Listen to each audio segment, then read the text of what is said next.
A'udhu billahi minash shaitanir rajim. Bismillahirrahmanirrahim. Në emrin e Allahut, Mëshiruesit dhe Mëshirbësit.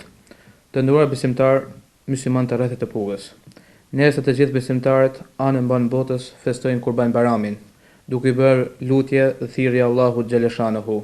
Kjo thirrje vjen në një kohë ku të gjithë besimtarët musliman kanë nevojë për Allahun, për dashurinë e tij dhe begatinë e tij. Festa e Kurban Bayramit është simbol i sakrificës së muslimanëve.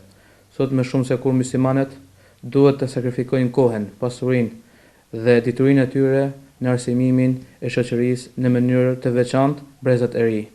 Sot njerëzimi ka nevojë për besimin në Zot, ka nevojë për lumturi dhe qetësi, ka nevojë për besim tek njëri tjetri. Me besim në Zotin e madhëruar mund të jemi të mirë për familjen dhe shoqërinë tonë.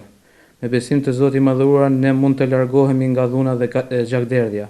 Me besim në Zotin e madhëruar do të mund të përfitojmë begatinë dhe dashurinë e Allahut xhaleshanahu.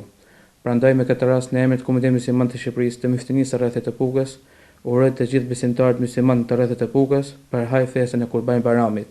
Qoftë kjo festë një gëzim dhe rahmet për të gjithë familjet e juaja, edhe një herë e gëzoshi festën e madhe të Kurban Bayramit. Gëzuar.